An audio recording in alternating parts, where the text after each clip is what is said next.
and this is This Week in Vegas. The Ninth Island Connection podcast, and it's number 10. Number 10. We made it. 10 weeks. Woohoo! Thank you guys so much for joining us. If you're not familiar with our podcast, all we do is bring you what's going on this week in Vegas. News, weather, events, our experiences, all that kind of good stuff. All right, let's get to it, starting with the news. First up on our list, Santana has announced some new dates for the fall, September 17th through the 28th and November 5th through the 16th, and tickets are on sale. Santana has had a residency here in Vegas for years, over at House of Blues in Mandalay Bay.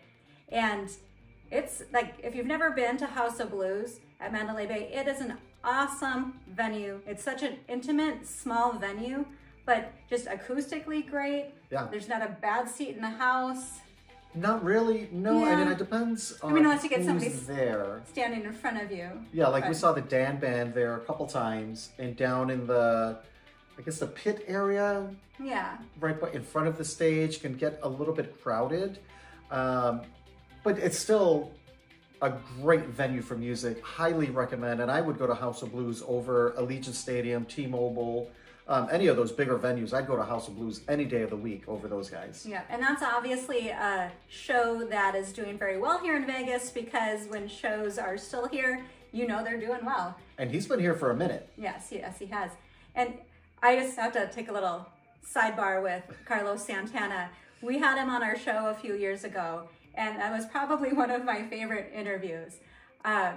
It was kind of done in a different way than we usually do when we do an interview for the show. I mean, we had a very strict time limit. Call. Yeah, it was like, all right, next person, because, he does every interview all at one time.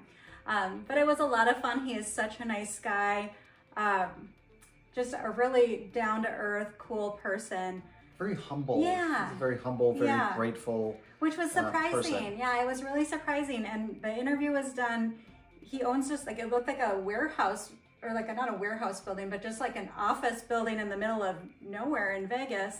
And you walk in and it had like all of his like music memorabilia. All of his Grammys. Yeah, it was so cool. I mean, like that experience in itself was really cool. But for somebody who's just a like musical icon, I mean, I loved the guy. He was great. So, and then of course, I mean, the music from Santana, I mean, that's just classic music. So if you're a Santana fan, or you're looking for just something different to do, that's a great venue and a great show. And one of the things about him that I really appreciated, and I think you guys will as well, if you go to the show, to one of his shows, is that he prefers to do smaller venues. I mean, he's world known, Grammy after Grammy after Grammy after Grammy. Yeah. And he could play anywhere, but he said he prefers smaller venues so that he can connect with the audience more, and he likes to really see the audience and be close to them. Which I think is pretty cool, because somebody at his caliber does not have to perform. No. Like, he's good. Yeah, no, Santana could be selling out. I'm sure he's good with just royalties for income. He just chooses to because he enjoys it, and I think that really comes through with how he chooses to perform and the venue that he's choosing to be in. Yes. All right. Enough of us gushing over Carlos Santana. Let's move on to the next thing. I don't gush. Well, I was gushing. All right, so the Museum of Illusions is doing an interactive 90s, 2000s experience for a limited time, which Museum of Illusions is already interactive. So they're just bringing like a 90s, 2000s spin to this experience. Which should be pretty cool if you grew up in the 90s like I did. I consider myself a 90s person. That was my teen years. I think it's really cool, and I love all things 90s, early 2000s pop culture. Yeah. So I for sure will definitely be checking this out. But hit them up, check out their website for more information on that experience. Yeah, because I believe it is a limited time experience. All right, and if you're not familiar with Museum of Illusions, that is located over in the area between the Cosmopolitan and the Shops at Crystals. Yep. kind of near where they built a new Ross and Jason Aldean's new that one is restaurant. upstairs. It's downstairs from there. Yeah. So it's right there. It's not very far from anything on the Strip. Definitely walkable if you're staying on the Strip there. Yep. All right, next up, this is an interesting little story. At the Four Queens, a man found a cash out slip from a slot machine that was $1,500, and he turned it into security so that security could help track down the rightful owner. And for his honesty, he was awarded a $250 gift card to a restaurant there, Hugo's Cellar, I believe. Yeah, so, I mean, at least, he got some kind of reward for his good, honest deed. But I don't know. I mean, like $250 versus $1,500. Well, they can track that down. So my uncle left a slip in a machine, and it was like a couple $100 or something at Caesars. And he went to security. He said he was just gone for maybe a minute. He turned around and it was gone. So he went to security and said, hey, I just left a slip there and now it's gone. And security actually took a look at the cameras. This is at Caesar's Palace. It just happened a few weeks ago. And security was able to find the person on the camera that was there that cashed out the slip and then track them down in the casino, and went and found him and said, hey, you took $200 out of that machine that doesn't belong to you. And he gave it back. Security was like, you got to give it back. That's theft. But, in that situation, from what your uncle and your aunt were saying, it wasn't like it was, this person sat down, an hour later. I mean, it was like within, like, as he was less than a minute, walking away towards her, and she said, hey, did you cash out? And he said, oh, I forgot to cash out. And he turned around and it was gone. Yeah. And it was that fast. Yeah. And we talk about that. There's a lot of opportunists in Vegas. I've lost my phone a couple of times. My fault completely, where I've sat it down, walked away. And I own up to that. Yeah. That's why you guys see me carrying like a satchel or a fanny pack around my waist, or a satchel here, because I'm one of those people that will set my stuff down, and get up and walk away and completely forget about it. So I can see that happening. And there are people that unfortunately just watch. They just walk around and they just cruise and they just watch people and wait for an opportunity like that. I'm not saying that that's what happened with my uncle, but you never know. You just have to be aware of your surroundings and make sure when you're leaving a machine, you're cashing out, you've got your phone, wallet, keys, like the Adam Sandler song, and just don't make that mistake. Yeah, because it's really a pain in the butt. I mean, we depend on our phones so much, and they do blend in to the machines, so it's easy to leave them there. And there's people. We were at Venetian one time, and I had a bonus, and Sebastian just decided I'm going to pop over and check it out, and had his phone because he still had everything in the machine next to me, just kind of around the way, and he watched somebody snatch his phone and had to chase him down. Yeah, this guy walked by the machine, never stopped walking. He walked by, grabbed my phone, kept walking, and I saw him, and I approached him and I grabbed his arm and I said, that's my phone. And he said, oh, I thought it was mine. And I called him out. I said, no, you didn't. I saw you grab it, and I took it back from him, and he just ran off through the casino and got out of there. Is that the wisest thing to do, to confront somebody like that? But it was a crowded casino, and there was security was standing right there also, so I felt pretty safe. And again, that was my fault. That situation, completely my fault, because I left it sitting there and I moved over like 10 inches to look at Kristine's machine as she was getting a bonus, and he just walked by and grabbed it. So it does happen. Just be aware of your surroundings. Yeah, and so the best case when you're in Vegas, just to kind of, avoid those type of things, like Sebastian said, just double check yourself before you wreck yourself. Did I just date myself there? Yes. Yes, you did. But I always have, like, ladies, have your purses on the front, like over your shoulder, just kind of that way. So everything is in front of you. Don't have things in your pockets. That could fall out. Use fanny packs. I mean, they're not the most attractive thing, but they're the most practical thing in Vegas. Or a satchel. Anything that's going to keep all your valuables right here attached to you, so that they don't get taken away from you by those people who, unfortunately are out there. Yeah. So F1, it's pretty split on how people feel about F1. I know, actually, it's not pretty split. Majority of locals are not fans, and that's so many different reasons.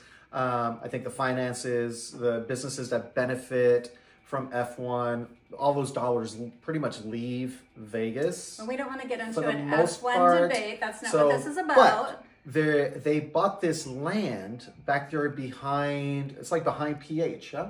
Like Yeah. behind Planet Hollywood, back there on Colville, the paddock, the F1 Grand Prix headquarters, Las Vegas headquarters is there. They're going to be utilizing that space. So they're going to have some interactive activities. They're going to have race simulations. They're going to have go-kart racing there. Of course, they're going to have retail and all of that other stuff there. But it's actually nice that they're utilizing that space. And what that does, that's going to create more local jobs, which I'm a big fan of that. Those are local jobs that they're creating that stay here in Vegas. So I'm always a big fan of those types of things there. And they're actually utilizing that space, which is nice to see because it just sits there dormant, just like a vacant parking lot with a building until F1. And that's been the case for the past couple of years. So they're actually going to be using that space now. Yeah, and I'm a little curious to see how an attraction like this does just with tourists coming in as well as with locals, because usually like F1 is such an isolated event as far as like even like the F1 merchandise and all the displays that you see and everything. So I wonder how they'll do, if it'll be pretty slow and then maybe closer to F1 time if it's going to get busier or not. I don't know, but we'll see. Wish them luck. All right, we called this one last week. We were talking about how when Beyonce announced that she's having a show at Allegiant Stadium, we said, I bet there'll be a second one added because that seems to be the case. Well, they usually. were announcing the pre-sale for the first date and just working in events. The pre-sale is a teaser. They really just want to gauge how quickly they sell out before they add another date based on the interest on the first date. Yeah, but and with Beyonce, of course, she's going to sell out. Exactly. They should just had 2 shows. Maybe add a third because she's going to sell them both out. Yeah. That's what happened last year. So moving on, completely opposite of Beyonce, we're going to Wicked Spoon at the Cosmopolitan. If you guys are not familiar, that is their awesome buffet. I'm not, like I've said this before, I'm not a buffet person, but I do like Wicked Spoons because it's smaller little portions kind of already set for you, and it's really good. It's really high quality. Great service. I feel like the location is perfect because some of the other buffets are like right off of the casino floor. Yeah. And it can be just really crowded, you know, even if you're not going to the buffet. I love that Wicked Spoons buffet. It's just upstairs. It's kind of like down the hall a little bit. It's not massive crowd out there. Doesn't really interfere with the rest of the casino. I just like everything about it. Where it's at, the service is always top notch. It's so roomy and nice and kind of like elegant in there. Yeah. The food portions, there's like portion control there, so you don't feel like a glutton, even though that's what buffets are for. Yeah. But, well, you're gonna really like this because they brought back their BOGO. Yes. Yeah. So they're gonna have a buy one get one on buffets every day of the week. So for Monday through Friday, the prices are $23.50 per person. That's what it works out to. Yeah, what it works out to. So. And then for Saturdays and Sundays, it's going to kind of be about $27 a person once you break it out with a BOGO. Yes. That's when you're splitting the cost with another person. It comes out to about $23 during the week and $27 on the weekends. But that is a great deal because if you think about some of the restaurants, and I'm not going to call out you restaurants, you know who you are overcharging everybody with your expensive prices, you could pay, you know, $24, $25 for ham and cheese omelet. Yeah, an omelet. I mean, you know, like something like ridiculous. So this is a great deal and you can sample a lot of things, but definitely go hungry because it's a buffet and they have a lot of choices there. You might have to add that. I may go to a buffet with you. I'm sure I can find a friend. Worth it. I'm sure I can find a friend, somebody that will want to go with me. Okay, I'm not invited now? Okay. Well, you don't like buffets. You just said it like 5 times. I know. She did just say that a bunch of times. I said I don't typically like buffets, but I like Wicked Spoon, and for that price, it's worth it because even if I just ate an omelet at the omelet station, it's the same price as what I would pay. You're actually saving money. Exactly. Yeah. Exactly. All right, so we've got the Rotunda, which is that space right on the corner of, Well, across from the Link Promenade. Yeah. On Las Vegas Boulevard, that big dome right there, like by valet parking and self-parking. It's a pretty busy intersection right across from the Link Promenade there on Las Vegas Boulevard. There's that dome, that rotunda right there that's just been sitting empty for as far back as I can remember. I've never known of anything going on there since I've come to Vegas. And my first time in Vegas was 2008. And now we live there, of course, and I've never heard of anything happening there. Yeah. Apparently, at some point in Caesar's past, that they actually use that for different things. I don't know what. That's before my coming to Vegas time. Yeah. But they haven't used it in so long, and that's valuable real estate. I mean, that's on Las Vegas Boulevard, right in the center, and they're realizing like, hey, we've got this prime opportunity right there. So they finally decided they're going to take it down. At some point in 2025, they're going to take it down. Who knows what will go there? Probably more grandstands for F1. Well, didn't they, like, when the first year of Formula One, they were looking at tearing that down for grandstands for Formula One. So you may be right. That might be what's going there. Yeah. And who knows what it'll be the rest of the year. Yeah. But we'll see. That's prime real estate, though. Well, more construction. I mean, if that's one thing that Caesar's Palace is good for is construction, because there's always something happening inside or outside of that casino. I swear, they're always doing a facelift. If you're a carpenter, hit them up. All right, next up, we got to talk about the Flamingo Go Pool. Now, I know we said, as we listened, and we were told it was going to be St. Patrick's Day, March 17th. The Go Pool was going to be open. And guess what? That did not happen. But a lot of stuff, I feel like, and I'm not saying this is a Caesars thing. I think it's just a Vegas thing. It's a Vegas thing, like, never trust dates for construction or when something is going to actually open. Yeah. It's not open until it's open, which is cliche, but that is Vegas to a T. Well, I think there's a lot of like wishful thinking, and we really want to get things open at this time, but I have yet to see any major project in Vegas completed on time when it says it's going to open. So I mean, I think maybe just changing the language, like we're shooting for this date, we have a goal of this date, but they put firm dates on this Go Pool. They said we're opening by this day, book your cabanas now. Yeah, and now they changed the date to April 11th. So I mean, it's not going to happen. I don't know. I'm going to say it's not going to happen. I saw a video on social media. You guys on social media, just search Flamingo Go Pool. I'm sure you'll see various videos that people have taken from their hotel rooms. The last one that I saw just a couple days ago was just piles of dirt out there. Like, there's no concrete deck. There's no deck at all. Their holes are dug for where the pools are going to go, but there's construction equipment out there and piles of dirt. And of course, whatever you see on social media is true. Well, somebody was, like, when I saw it, they had just posted it, like, I'm staying here at Flamingo. And it was the day before I saw it, they posted it. Yeah.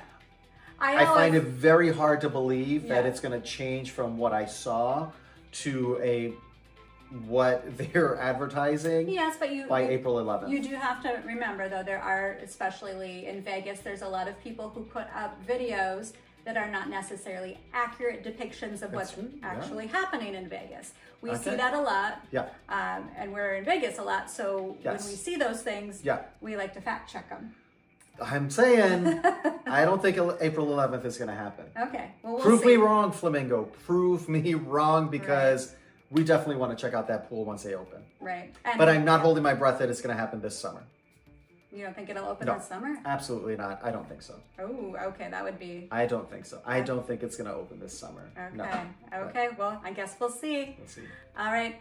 Let's end the news on a happy note. We'll talk about some jackpots, and there's been some really good ones here lately. Ones that really kind of I wish were my jackpots.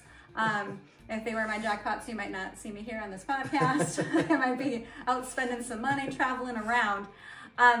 First one was just a measly $26,000. This was over at Red Rock Casino. That's out in Summerlin, downtown Summerlin area, probably about 20 minutes from the Strip and a little closer to downtown. Yeah. Somebody was playing Keno out there and hit the jackpot, which Keno's one of those games we always say we're going to play and we never play it.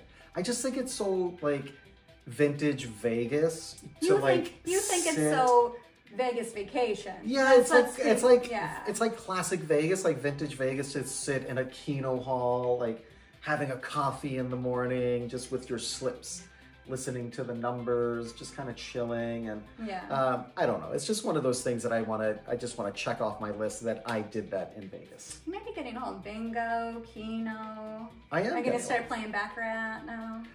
Baccarat, from what I've seen, I have been doing research. Just always bet on the banker to win. Okay. That's pretty much the strategy. It's kind of like Pai Gow. Like how you play craps? Well, I bet on the house, yeah. But it's kind of like Pai Gow in where you're just dealt what you're dealt. Mm-hmm. It's like, that's it. You're not like, oh, I'm going to draw one or send this one back. And it's not like poker in that sense. It's just the banker gets 2 cards, you get 2 cards. They turn over and somebody wins. That is it. Okay. And from what I've seen, pretty much the banker always wins. Okay. All right. Well, maybe we'll try Baccarat someday. All right. So let's see. Somebody was down at the Cal playing like the triple diamond, just 3 reel, 1 single line pay slot machine. And they won $37,800. Nice. Which is pretty nice. Yeah, that's a nice payday. I feel like those old ones without the bells and whistles seem to be... That's what I hear too, that those were, because it's just like... But they're not fun. Right. They're not fun. I need bells and whistles. And you pay for that. You pay for the entertainment. I know. It's the entertainment of the dragons and the buffaloes and all of that stuff. You pay for that. I know. Yeah. I know. All right. Our next one was $45,000 over at Treasure Island, and this was on my nemesis, Mo Mummy. I have a love-hate relationship. I don't know if you guys have played the game Mo Mummy, and now they have one that's like Mo Mummy. Yeah. Something like that. It is. It's just, it sucks you in. If you've never played it, don't play it. It's terrible.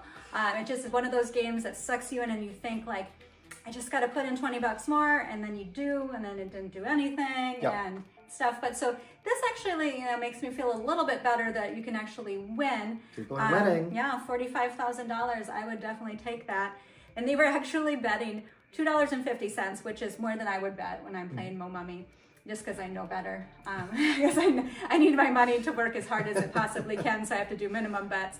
But they were down to their last spin, and they won. 90 cents credit they had left in the machine. They had 90 cents left in the machine and turned that $250 into $45,000. Now, could they have started with $40,000? Maybe. And been down to their last 90 cents? You never know. Yeah. Highly unlikely, but you never know. You never know. I've met plenty of people who have won like hand pays, and they're like, well, now I'm only down this many thousands. And we have met those people. We have family members that are those people. Like, oh, I won $4,500. I'm only down $3,000 now. And I'm like, wow, you've been here one day. How did you do that in one day? We just have, I guess, when you live in Vegas, you have a different budget than when you visit Vegas. I guess. Yeah. All right, now getting into the big dogs. Somebody won $1 million down at Circa. That was a nice little jackpot.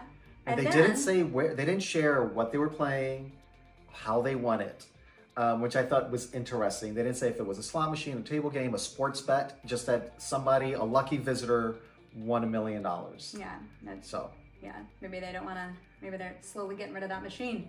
Probably. It was probably gone as they're paying them out. There's a dolly wheeling that machine off the floor. Actually, that's old school. They don't do the dollies anymore. Oh, that's right. It's just a computer. card. It's a computer card, and it's the same machine, just a different computer program. Yep. It went from buffalo to goldfish. Yeah. And then at the Venetian, and this is a game I love playing because it does have tons of bells and whistles. And we've won on this game plenty. Yeah, but not this. Not this much, but we've won a little Someone bit. was playing Dragon Lake over in the Venetian, well, actually the Palazzo side casino, and won $1.2 million. Wow. Yeah. Wow. Yeah. One day. Congratulations. Yes. Yeah. Good for you. So lots of nice jackpots happening in Vegas. Love to see that. Yes, I love to see people win. Even if it's not me, I like to see people win. Yeah, it's just knowing that it's not always the casinos getting that money. Yeah. Especially when they had such a great 2024. Record-setting 2024. Even if I'm not winning, I love to see people winning around me. I really, it's not fun when you've been around, I don't know, you guys probably have as well. Like you're gambling, you're on a slot machine and there's people like, oh, this is horrible. Oh, I never win. Oh, I did, like hitting them. And just having the worst time. I cash out immediately and I'm like, all right, I don't want to be around you. It's just like an energy drain. You know, if everybody won $1 million every time, Vegas would not exist. Exactly. Right? It's about entertaining and having fun doing it. So you can look at it that way then. Yes. I guess, you know, like when you lose money, you are supporting Las Vegas and, and the entertainment capital. Yes. So, you know, you're welcome, Vegas. I feel like I've given my fair share. All right, moving on to weather. This is what you can expect this week in Vegas when it comes to the weather. It's going to be a lot of cloudy days. Low 70s, but still low 70s in Vegas. It's perfect to be outside, especially if you have some overcast. Yeah. That's perfect for walking around and just being outside. Yeah, and it's not even bad like for a pool day. No. You know. Super chill at the pool. Yeah.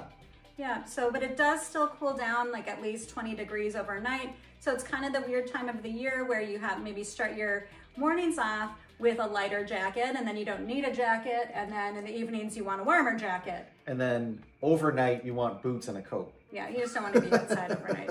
It's chilly. Unless you're not, well, I guess depends where you come from. Because I think low 50s is cold, but some people 60, think call that summer. 60 degrees is like my line. Yeah.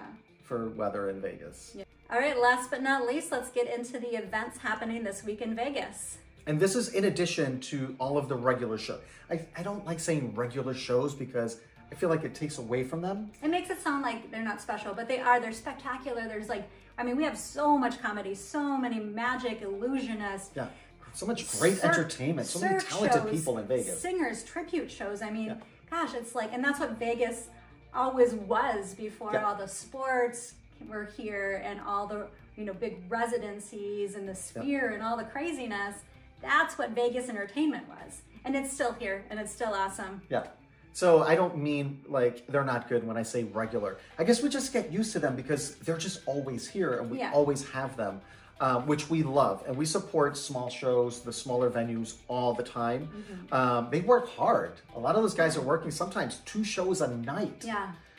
So they're really working to entertain you. Well, and you think of that, like some of the shows are like, I mean, if you're in like for example, like a Cirque show and just like the physical energy you have to do. And I mean, you're rehearsing too. So it's not like, you know, this is the first thing you're doing, but I mean, just physically and then mentally and just everything that goes along with it. So definitely support those small shows when you're here in Vegas, but let's get into those non-regular shows that are happening this week. So let's start with Smokey Robinson over at the Venetian on April 2nd, 4th, and 5th. And then we have Carrie Underwood over at Resorts World, Las Vegas. That's going to be also on the 2nd, the 4th, and the 5th. Barry Manilow, who has a lifetime contract over at the Westgate, and that's going to be the 3rd, 4th, and 5th. And then you have Boy with Ook over at Virgin Hotels, Las Vegas. That's going to be on the 4th. And Kraftwerk over at the Wynn on the 4th. And then the Eagles are back at the Sphere on the 4th and the 5th. And now we've got Papa Roach over at the MGM Grand on the 5th. And Brian McKnight is over at the Wynn on the 5th. John Anderson and the Band Geeks at Virgin Hotels Las Vegas on the 5th. And then getting into comedy, our comedian this weekend is going to be Aziz Ansari. He's going to be over at the Coliseum at Caesar's Palace on the 5th. Let's get into some sports. Las Vegas Aviators are at home at the Las Vegas Ballpark on the 1st through the 6th.